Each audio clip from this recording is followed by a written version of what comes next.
Hi friends, welcome back to my channel. ఈరోజు special recipe వచ్చేసి egg పచ్చడి. చూడడానికి చికెన్ పచ్చడి లాగానే కనిపిస్తుంది కదా, కానీ ఈ ఎగ్ పచ్చడిని కూడా మనం చాలా సింపుల్గా ఇంట్లోనే ప్రిపేర్ చేసుకోవచ్చు. ఎలా ప్రిపేర్ చేసుకోవాలనో ఈ వీడియోలో చూద్దాం రండి.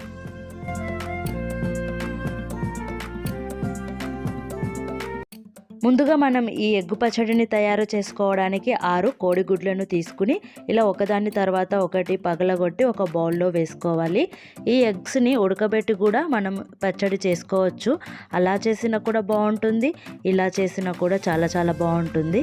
ఇలా అన్ని ఎగ్స్ని పగలగొట్టిన తర్వాత 1/2 స్పూన్ సాల్ట్ వేసుకోవాలి. సాల్ట్ చాలా తక్కువగానే వేసుకోవాలి. అలాగే 1/2 స్పూన్ మిరియాల పొడిని కూడా వేసుకుని ఈ ఎగ్స్ని మంచిగా కలుపుకోవాలి. ఇప్పుడు మనము ఇలా కలుపుకున్న ఎగ్స్ని ఒక గిన్నెలో వేసుకోవాలి. స్టవ్ ఆన్ చేసుకుని కడాయి పెట్టుకోవాలి. 1 గ్లాస్ వాటర్ వేసుకోవాలి. ఇలాంటి స్టాండ్ పెట్టి ఎగ్గు మిశ్రమాన్ని కూడా పెట్టుకుని మూత పెట్టుకోవాలి. మంటను మీడియం ఫ్లేమ్లో పెట్టుకుని ఈ ఎగ్స్ని మంచిగా ఉడికించుకోవాలి. ఇదే విధంగా మనం ప్రెషర్ కుక్కర్లో కూడా చేసుకోవచ్చు. అలా కన్నా ఇలా చేయండి, చాలా సింపుల్గా అయిపోతుంది. మనకు ఉడికిందో లేదో కూడా మనకు తెలిసిపోతుంది. 15 నిమిషాల తర్వాత మూత తీసి చూడండి, మనకు ఎగ్గు మిశ్రమం మంచిగా ఉడికిపోయింది. ఇప్పుడు మనం సైడ్లు ఇలా కట్ చేసుకుని ఈ ఎగ్గు మిశ్రమాన్ని మనం ఒక ప్లేట్లోకి తీసుకోవాలి. ఇప్పుడు చాక్తో ఇలా మనకు మంచి షేప్ వచ్చేలా కట్ చేసుకోవాలి. మనకు మంచి షేప్ వచ్చేలా మనం మంచిగా కట్ చేసుకోవాలి. చూడండి జున్నులా ఎంత మంచిగా ఉందో, ఇలా కట్ చేసుకుంటే సరిపోతుంది. ఇలా కట్ చేసుకున్న ముక్కలను ఒక ప్లేట్లోకి వేసుకోవాలి.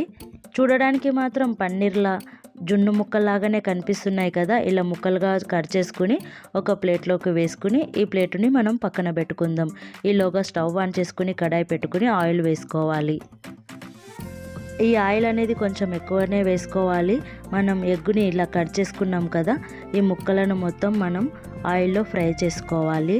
మంటను మీడియం ఫ్లేమ్లో పెట్టుకుని ఈ ఎగ్గు ముక్కలను మంచిగా ఫ్రై చేసుకోవాలి. మంచి కలర్ వచ్చే వరకు ఫ్రై చేసుకోవాలి. ఈ ఎగ్గు ముక్కలను ఫ్రై చేసుకోవడానికి కొంచెం టైం పడుతుంది. టైం పట్టినా పర్వాలేదు, మంచి కలర్ వచ్చే వరకు మనం ఫ్రై చేసుకోవాలి. అప్పుడే మనకు 2 నుంచి 3 నెలల పాటు ఈ పచ్చడి నిల్వ ఉంటుంది.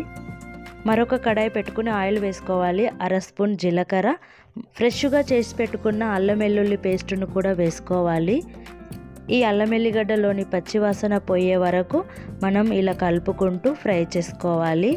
ఇలా మంచిగా ఫ్రై అయిపోయిన తర్వాత 1/2 స్పూన్ పసుపు, 1/2 స్పూన్ ఆవపొడి, 1/2 స్పూన్ మెంతు పొడిని కూడా వేసుకోవాలి. 1/2 స్పూన్ గరం మసాలా పొడి కూడా వేసుకోవాలి. 1.5 స్పూన్ కారం వేసుకోవాలి. 1 స్పూన్ ఉప్పు కూడా వేసుకోవాలి. ఉప్పు మాత్రం కొంచెం చూసి వేసుకోండి. మనం ముందుగా ఫ్రై చేసి పెట్టుకున్న ఈ ఎగ్గు ముక్కలను కూడా వేసుకుని మంచిగా కలుపుకోవాలి. ఈ పచ్చడిని ఇలా కలుపుతుంటేనే నోట్లో నీళ్ళు ఊరుతున్నాయి, అంత మంచిగా ఉందండి ఈ ఎగ్గు పచ్చడి. ఈ ఎగ్గు పచ్చడిని మరింత టేస్ట్గా చేయాలి అంటే అరచెక్క నిమ్మరసాన్ని కూడా వేసుకోవాలి. ఈ నిమ్మరసం వేసుకోవడం వల్ల పచ్చడి పుల్లగా చాలా కమ్మగా ఉంటుంది, ఎక్కువ రోజులు కూడా నిల్వ ఉంటుంది. చూడడానికి మాత్రం ఇది చికెన్ పచ్చడి లాగానే కనిపిస్తుంది కదా, కానీ ఈ చికెన్ పచ్చడి కంటే ఈ ఎగ్గు పచ్చడి టేస్ట్ మాత్రం చాలా అంటే చాలా బాగుంటుందండి. ఇలా చేసిన ఈ పచ్చడిని మనం ఒక బౌల్లోకి తీసుకుందాం.